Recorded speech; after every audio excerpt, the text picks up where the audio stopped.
Hello, everybody, and welcome to Taking Control, the ADHD podcast on rashpixel.fm. I'm Pete Wright, and right over there is Nikki Kinzer. Hello, everyone. Hello, Pete Wright. Hello, Nikki Kinzer. How are you? I'm good. How are you? I'm doing very well. Very, very Yes. well. I'm doing so well. If you were a Patreon supporter of the ADHD podcast at patreon.com/the ADHD podcast, you would hear why. Because the live stream audience, our Patreon supporters, actually heard my story about why I'm so great. That's true. So there you go. One more reason to sign up. One more reason. My great to story. learn more Feeling about so good. Pete's great stories. Oh my goodness. You have plenty of them. This is kind of another episode in a series that we've been talking about here. We're talking about how do you know what to do when you need to do it? Yeah. Well, it's just this odd thing that I was looking at our past shows because I've procrastinated a little bit on forecasting these shows because usually, for the podcast, I sit down and I think about like themes and things that I want to go through like each month and when we're going to have guests and stuff like that. And because our guests got moved, a couple weeks later, and we had already been sort of talking about this procrastination stuff. And so, I was looking at the list and I'm thinking, this kind of makes sense. Yeah. Let's talk about how to prioritize because it is such an issue for so many people that it just seemed like kind of the next thing to talk about. I love that that's the next thing to talk about, especially because I've been on such a high around to-do managers. And now what happens when you actually stop checking out to-do managers and have to do the work? Exactly. That's a whole new world for me. It's a whole new issue that we have to right. But before we dig into the conversation proper, make sure you head over to takecontroladhd.com. You can get to know the show a little bit better and listen right there on the website. But even better, subscribe to the mailing list and we'll send you an email every time a new episode goes live. But even better than that, go ahead and jump over to Apple Podcasts or Overcast or Pocket Casts or Downcast, one of the fantastic podcast apps that you can use on your phone or on the web, and subscribe to the show. So the show will download directly to your device and send you a little notification. And if you feel so inclined and you like what you hear, you can jump over and leave us a review in Apple Podcasts, help other people find the show. And as I mentioned earlier, don't forget, jump over to patreon.com/the ADHD podcast if you've connected with something that we've said on the show over the last 6, 7, what odd years, and you feel like it might be worth giving back a little bit. We'd appreciate a couple bucks a month to help support the show, help continue to grow the show, and do things like help Nikki get some new equipment like this fancy new microphone. That's right. Listen to how good she sounds, those dulcet tones of Nikki Kinzer. The mic is always plugged into her computer. She'll always sound this great. Always. Fantastic. Thank you, everybody. Never unplugging this thing. I have a brief promotional interlude. Yes, you do. It's just a brief announcement. You know how much I love talking about my my ADHD on this show, and it turns out what I love talking about, in addition to ADHD, is all the other anxieties that I live with. So I've started a new show. It's called What's That Smell? A sometimes funny podcast about humans and their anxieties. And it launches on Monday the 12th, which by the time you're listening to this in the feed proper, it will have just launched in iTunes and all of the fantastic podcast directories. I would appreciate it if you would check it out, give it a listen, let me know if you like it, if you like what you hear. It's I do it with another colleague who lives down in Los Angeles, and we've been podcasting together for a long time, and this is just a new property we're very excited about. Hopefully it'll give you a couple of chuckles. And at the end of this... it's more than just a couple. It's pretty funny. Well, the trailer... There is a point where I'm in the car and I'm at a stoplight and I am like laughing literally out loud, cracking up. And I'm sure the person next to me just thought I was crazy. Well, it's pretty funny. You guys are funny. I'm really glad to hear that because that's our goal. I think people get sad and tied up in a lot of their anxieties. And I think it's okay to like drag it out into the light and laugh about it. That's kind of our motto. So that's what we do. The trailer is available right now. You can subscribe to the show and make sure you don't miss it. And I will tag the trailer at the end of this very podcast episode. So if you want to check it out, just make sure you listen all the way to the end and you'll hear it. That's it. Awesome. Shameless plug over. Thank you, Nikki. We support you, Pete, right? It's always very exciting, sort of, putting something new out into the world. And this was the theme of my year, right? Was expansion. I got to try some new things. And so yes. I'm nervous and anxious and excited, and Monday's the big day. So that's exciting. Yeah. Well, I wish you the best of luck, and I'm going to put a little review on there. Oh, very nice. For you. Very nice. Thank you very much. You bet. Okay, prioritizing your work. What is next on the list, Nikki? How would you like to talk about this? Well, like I said at the beginning of the show, it just made sense, right? Because the last few weeks we've been talking about to-do task managers. We've been talking about how to work more efficiently. We've been talking about dealing with procrastination. So it just, like I said, made sense to go into prioritizing tasks and making sure you're working on the right stuff, right? Yeah. Because that's kind of what we're looking at, especially when we're thinking about how to work more efficiently. We want to make sure we're working on the right stuff. So what's the challenge? What do you think is the challenge with trying to prioritize with ADHD? I lose tasks. I get very excited about dumping everything into a system, and then I see it all, and it turns to like noise, and then my brain goes to something else. I can't look at it and see and filter innately what is the right thing to do right now. All I see is a giant blob of stuff, and it is a huge effort to activate the muscle that allows me to put everything in focus. That's a big challenge for me. Good. Okay. Well, not good, because that's not, I'm not like celebrating your challenge. I delight in your failure. Excellent. Tell me more. But I'm glad you share it. Thank you for sharing it.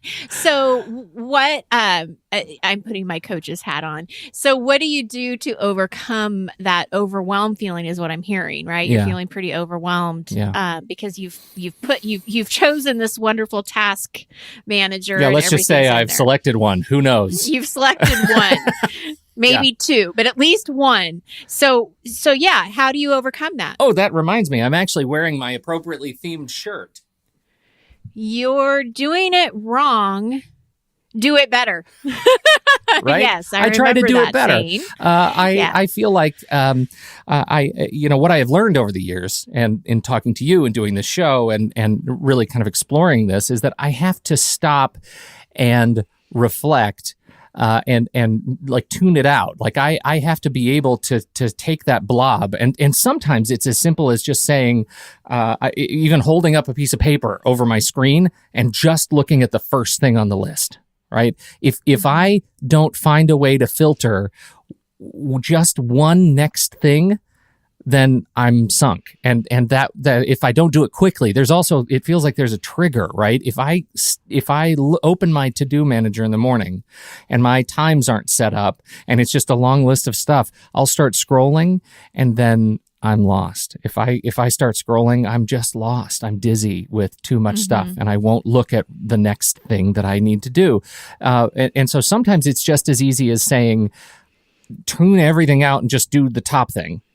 But what I have learned, the muscle that you develop over time of doing this, is that you have to focus first on, I always start on deadlines. Like, what is the thing that is due first, not just in my list first. And then I start building my agenda for the day out of that. So, well, and that's definitely, as we've mentioned before in other shows, I think that's probably the easiest way to set the priority for the day is looking at the deadlines, right? Yeah. And these are real deadlines, not fake ones, right? not right, ones not that you just, that well, you for think example, you like we do this show, we record it on Friday, and I have some things that that we have made an agreement with our listeners and with the community and with our schedule. The show is due on Tuesday. It goes live at 6 a.m. Tuesday morning, West Coast time. There are, and it has for so long, that's a real deadline. It's a deadline you expect. It's a deadline listeners expect. I have to make that deadline, and that defines the list of 20 or so tasks that begin at 10 a.m. on Friday morning and end at 6 a.m. on Tuesday morning. So I can anchor work around that list of tasks. It's a fixed deadline, and I can sort of fit. Those are the big rocks, to use the Covey parlance, and I can fill in, little rocks around that. Does that make sense? Am I just blurting out sense. Words? Now, quick question, because you bring up something that I didn't have in my outline, and that is the overwhelm of looking at your list. But I know from us looking at your list in past shows, you do have things categorized. It's not, it isn't a long list of stuff. So that I'm guessing that has to help you kind of or does it not? I don't know. You know what I mean? Like, does it help you to see it in categories, or does it still feel like it's one big list, even though it's categorized? What I walked in through this morning is I opened Todoist because that's where I've landed right now. And I have this list of, at the very top, I have my inbox, and then I have today. And today has maybe 30 tasks on it. Now, a lot of those tasks are in buckets. Like, for example, the ADHD podcast that comes with 15 tasks that I'll complete today. And What's That Smell? I'm recording this afternoon, and that comes with 12 tasks today and a few other tasks. From within those buckets, I have set a few things that have times associated with them. Like, for example, record the show for the ADHD podcast. That actually has 10 a.m. on it. So I'm able to, based on that, I've built my agenda for today around the times that those certain big rocks have to land. Right. I find that agenda view, being able to put that on my calendar, is enormously comforting when I'm dizzy, because I just know the first thing I have to do is this deliverable that involves a time.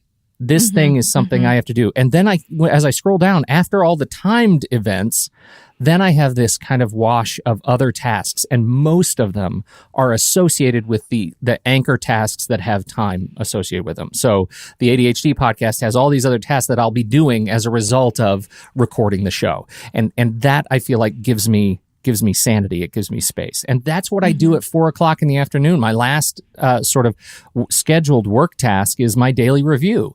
And I look at tomorrow. And it is, at the end of the day, it's just a wash of tasks. There's nothing with times on it. But by the end of the day, I feel like I am at a different place, right? Emotionally. I know I don't have, a whole lot more work to wrap up between, 4 and 5. So I feel a little bit more comfortable looking at the wash of tasks and assigning times to the things that I need to assign time. So that means tomorrow when I wake up and look at my tomorrows today, it's not as dizzying and just disastrous for it's just the electricity in my brain. I can't look at it. What I see with a lot of my clients is the challenge of everything is important. So let's take out the deadline, right? Because we know that that's an easy decision to make. But what about all of those other tasks that don't have a deadline, but they all feel like they have the same importance? How do you get through those? How do you decide what's important with that, or what you do next? In order to which answer is the title of the show. Yeah, what do you do next? In order to answer that question, I have to get a little bit gooey. Because gooey. Yeah, sticky gooey? Yeah, maybe sticky gooey. No, Okay. this has really been, last year was really hard for me in this regard. Like, I feel like I made it through the year by the skin of my teeth. Looking at, because of prioritizing. Yeah, because of prioritizing. Because I wasn't able to. I feel like I did the work I needed to do. It was actually a pretty good year in terms of completing tasks. I checked off a lot of boxes. But we launched a program. We did. We launched a program. We did a lot of great work, but I did it sort of indiscriminately. It was like I did in terms of my internal driving motivator. It was all extrinsically motivated, right? So it was work for clients. It was all work for. So I stopped right around sort of December, January, and I thought, I don't want to do some big resolutions. I want to think about, the sort of word of the year seems to be themes, like yearly themes. Like, what is this going to be the year of? And for me, it's, in one part, it's expansion. I want to launch some new things and see how they work in the world. But the other thing is I have to stop and focus on the biggest rocks, which are, am I learning and growing? What are the things that I'm doing every day in some small way to grow and learn something new and change something about myself that will contribute to moving me forward? Like, I'm working on this book. Am I writing a little bit every day? Am I doing? So I start now looking at my task list in the morning and thinking, I need to have one thing.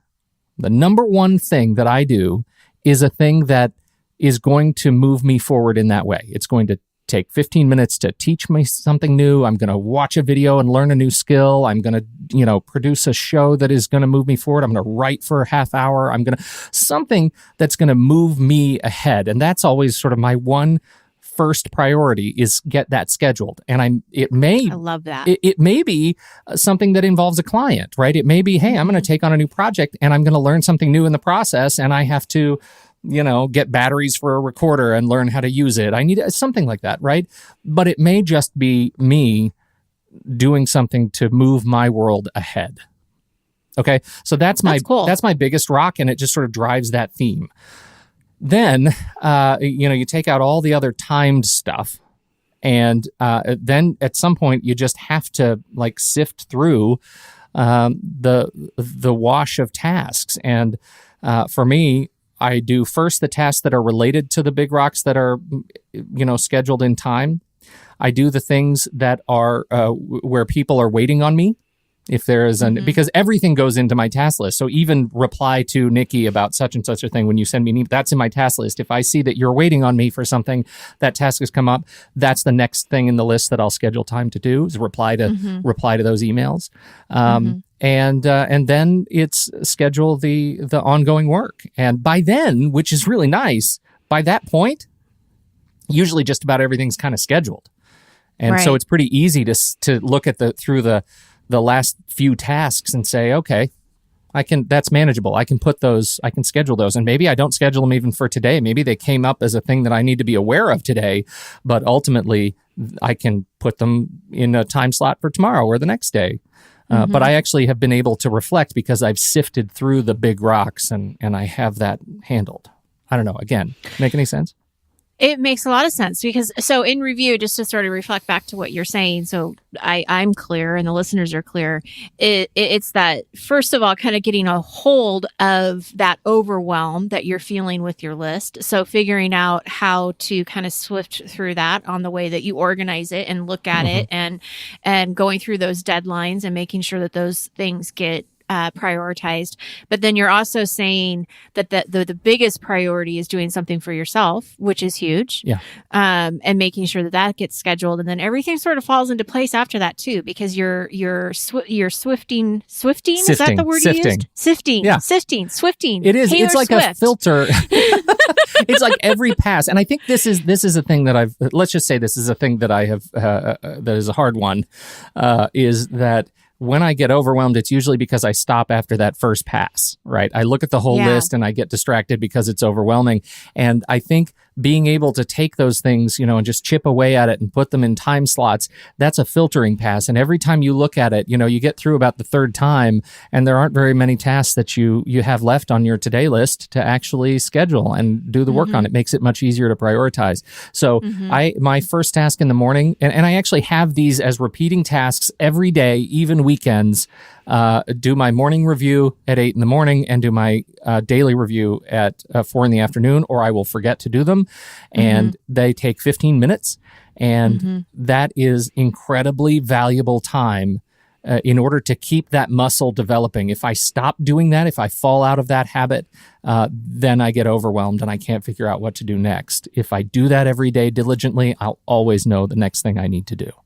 Well, and I think that when you're doing it every day too, then it makes the prioritizing easier because you're on top of it. You're not necessarily feeling like you're behind or you don't know where to go next or you don't know what the next thing is, because you really are staying on top of it. You really you're touching it every single day. So you're seeing it, which I think makes a difference. And I think, I think part of overwhelm, and this is one of the complaints that I hear is that, for folks who haven't embraced a system like a task manager or work management system, is that it's just too overwhelming to see all those tasks in one place.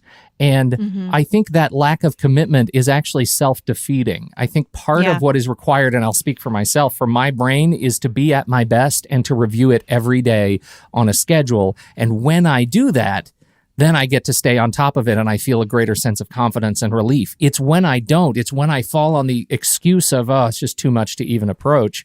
I don't know where I would even start, so I won't do anything. I'll just do what's right in front of me because that's what I can see. That's when I fall apart. Well, and I think that's perseverance definitely coming through, that I've got to push through this. I can't just let that be an excuse to walk away and not do it. I got to sift through it. I got to make a decision. And I think that sometimes I'll tell my clients that don't worry about even if it's the wrong decision. Just take action. Just do something. So if the choice, and I know this sounds kind of strange, but this is hard for people. Yeah. Do I do the dishes or do I do the laundry? It's like you just choose one.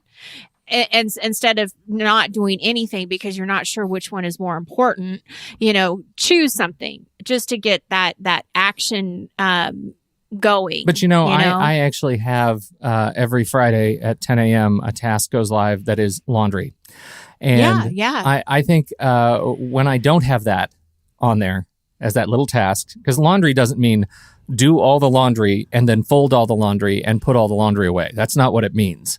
Mm-hmm. What it means over the years is that I start at 10 o'clock, and when I'm not doing a podcast, in fact, this morning I started at 8. I put a load of laundry in, and it took about 35 seconds.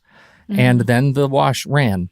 And then I had some breakfast, and then I unloaded the dishwasher, and then it was time for me to put the laundry in the dryer. And I did that because it's binging, right? The binging happened.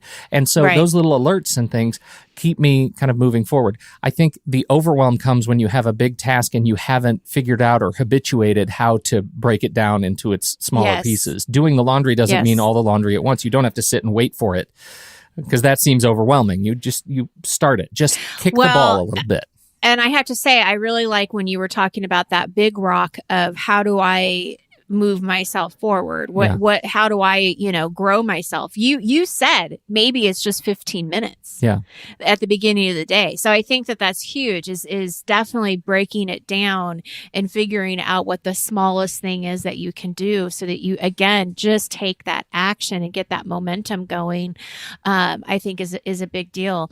Couple things that I want to add that are just more, there are more strategies for people to consider when they're going through their lists.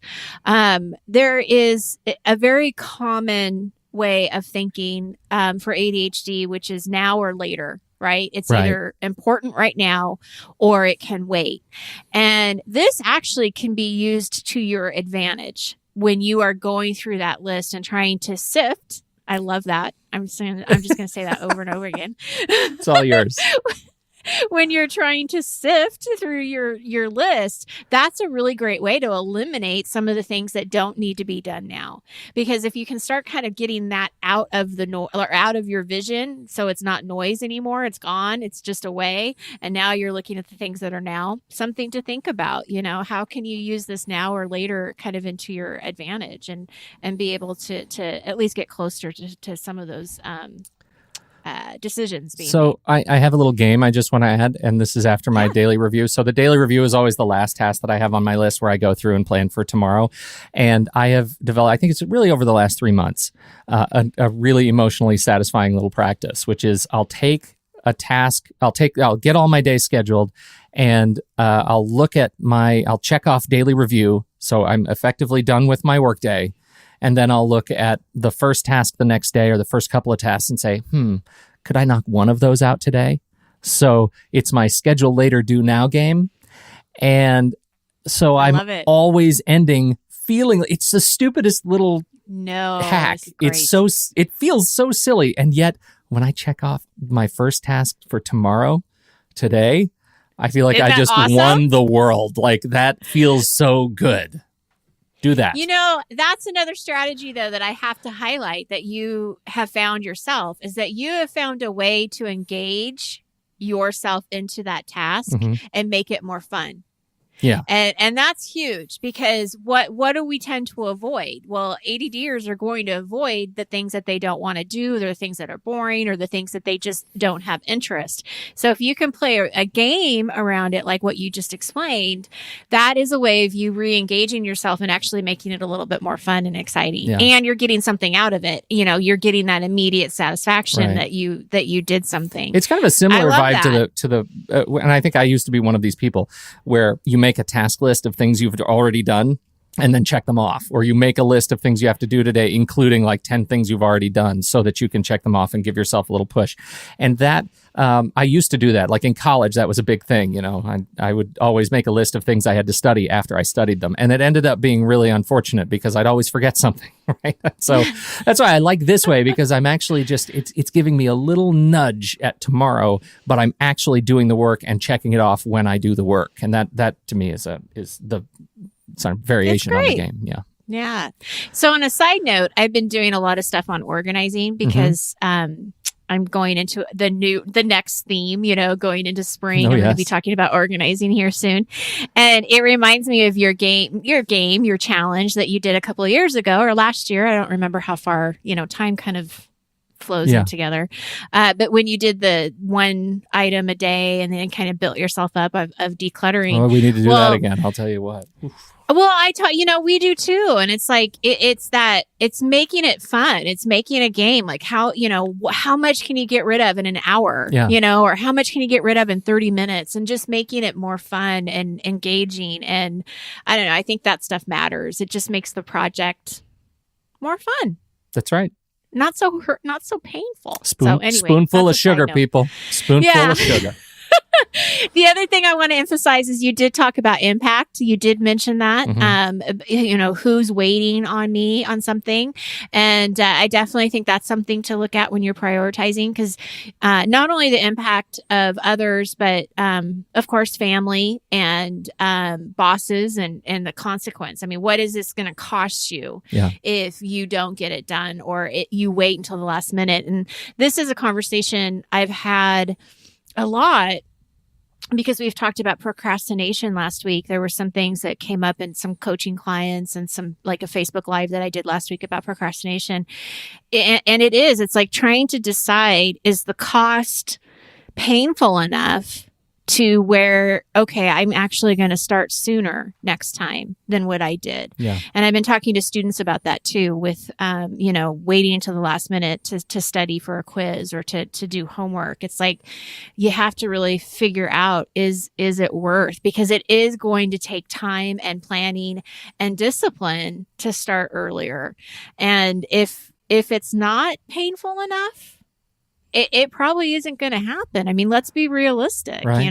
It's like, that's why it's an issue. So digging deep and trying to figure out, what behavior, and this is what I said to one of my college students, is what behavior has to change in order for you to get a different result. Because if you keep doing the same thing over and over again, you're not going to get that result. Right. And it's these strategies. They're not easy. They're hard. And you have to pay attention to them, but they can make a difference, and they do make little differences. Each day makes a big difference, right? And that's what I want to encourage people to do. Is this isn't something you have to just all of a sudden, I'm never going to procrastinate, or I'm going to be the expert prioritizer. We're not looking for that. We're just looking for small little changes that are going to make a difference in your life. We just had one of those. And it was around our house. You talk about the impact and the cost. We got this new garage door a couple of weeks ago. That's right. Yeah. I remember that. And part of it was because when the guy came to look at it, he was like, when your door goes up, it's so broken inside that the plywood between the sheets and the bottom panel is about to fall down on your car. Like every time the garage door goes up, there's a danger of that piece falling down on your car. So, I think about that all the time. Like the impact is, garage door is really expensive, and it was a pain to have to do that. And I might have had to get a new garage door and have my car undergo significant repairs. So, weigh the cost. That is something I think about all the time. So, one last suggestion. Yeah. Just full of them. Full of them. No more questions for you, though. You're off the hook. Thank goodness. I'm going to take a nap. No, but one more suggestion is to ask for help. Mm-hmm. This can be in all kinds of situations. It can be in a work situation. It could be in a home situation. So if you're really not sure, is your wife going to get really mad at you if you don't do this over this? Ask her, what's most important to her, or what's most important to the family that you get this project done or whatever. Right. And then in the work environment, you don't have to ask for help and say, oh, guess what? I have ADHD and I have a hard time making decisions. You don't have to say that, right? You don't have to do that. But you can certainly ask for clarification and just say, hey, boss man or boss woman, mm-hmm. International Women's Day yesterday. Right. International Boss Lady Day. Yeah, Boss Lady Day. So, you can ask whoever your boss is, just for clarification. Hey, I just want to, make sure that we're on the same wavelength and this is what you're thinking. There's nothing wrong with double checking and just making sure that you're kind of on the same wavelength. No one needs to know why, but it gives you the peace of mind that you need to go forward and not stay stuck. Yeah. We don't want to stay stuck. Right. That's not a good place to be. Not a So good let's place get to out be. of that and ask for support if you need it. I There like you that. go, Pete Wright. I like that. That's perfect. That's what I have I like it. for today. I like it. And next week, assuming we don't have any, nobody's struck by lightning. Guess what we're doing? What? We are answering questions. That's what we're doing next week. That's right. We're answering Because questions. our lovely listeners have given us questions, and I think I've compiled at least 6 of them. Mm-hmm. And Well, that's enough for 3 shows. Well, and I actually had to sit and go through them and think, okay, is this a whole show? Yeah. But I think the ones that I've chosen, it might be a little longer show than what we usually have, but I think that we can do it in a timely manner. Okay. Well, I look forward to that. Yes. All right. I love Q&A. Q&A shows are my favorite. So, you know what? If there are any other questions, send them in. Send them to Nikki. Give her something else to do this week. Because she thinks she's all finished, but she might not be. Send them in. I know. Send them in, and then we can do 2 shows. That's right. We'll do 2 shows. Thank you, everybody, for your time and attention, for downloading and listening to this show, for considering joining us over at patreon.com/the ADHD podcast. We sure appreciate you doing that. And for jumping into the live stream whenever you can. We sure appreciate that, too. So on behalf of Nikki Kinzer, I'm Pete Wright. We'll catch you next week right here on Taking Control, the ADHD podcast.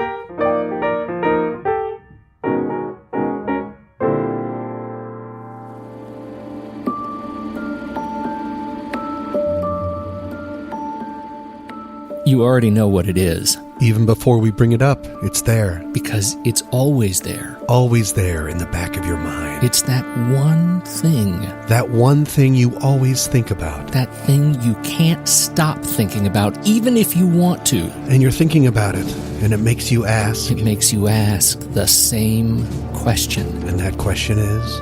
What's that smell? Welcome to What's That Smell, a sometimes funny podcast about humans and their anxieties. And no, What's That Smell won't always be about smells and the questions they bring up. Thank God for that. Instead, each week we will be discussing the issues that question revolves around. Those small anxieties we each have in our everyday lives. They're worth talking about because what might seem trivial but distressing to each of us individually might actually be shared by a lot of us together. Preach! I'm Pete Wright. And I'm Tommy Metz III. While we've been close friends since college in Boulder, Colorado, Go Buffs! We are 2 very different people. For instance, I live in Portland with my wife and 2 kids. They are the loves of my life and teach me new things every day. And I live in Los Angeles with my rescue dog, Foster. He tripped over a shoe this morning. Through all of our differences, we've realized that we both share something. That we each have little anxieties in our lives. Ones we keep secret and think only apply to us and us only. And that's where these little anxieties take root and thrive in the darkness, like crafty raccoons, or as I call them, rackraftoons. Ooh, I hate those sneaky rackraftoons.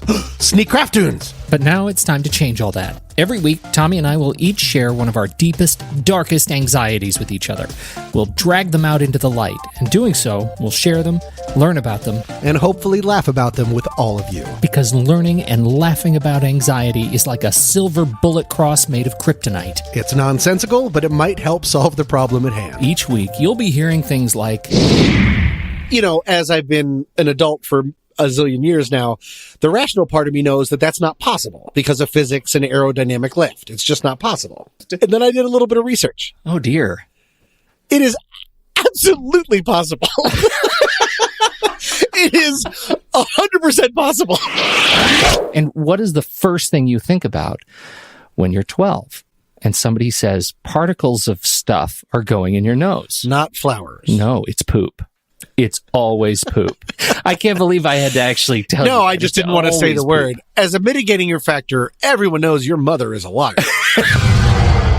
The package of cookies was open, and I reached in and I brought, already? Yes, they were already open, and I put them, I grabbed 2 cookies, and I came into my office, and I put them down on my desk to come in and record with you. And then I picked up 1 cookie, and I put it in my mouth, and I ate it. And then a few minutes go by, and I reached down, and I picked up the other cookie. And what's on the other cookie, Tom? Ants, Tom. Oh! Yeah. No. We're done. No more. We can't talk about ants. You know, I'm trying to tell you that I put ants in my mouth, right?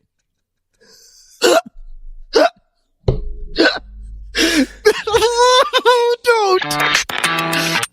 So come join us on this experiment into the unknown nonsense we call our brains. Some of our anxieties will be stupid.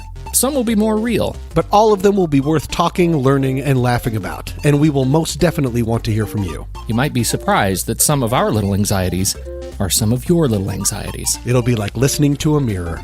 That makes no sense at all. Our first episode will be ready to go on March 12th. Until then, you can find the show at rashpixel.fm. And please go ahead and subscribe on Apple Podcasts, Spotify, Google Play, or wherever fine podcasts are served. Then you'll be ready to go on day one when we try to find the answer to what's that smell?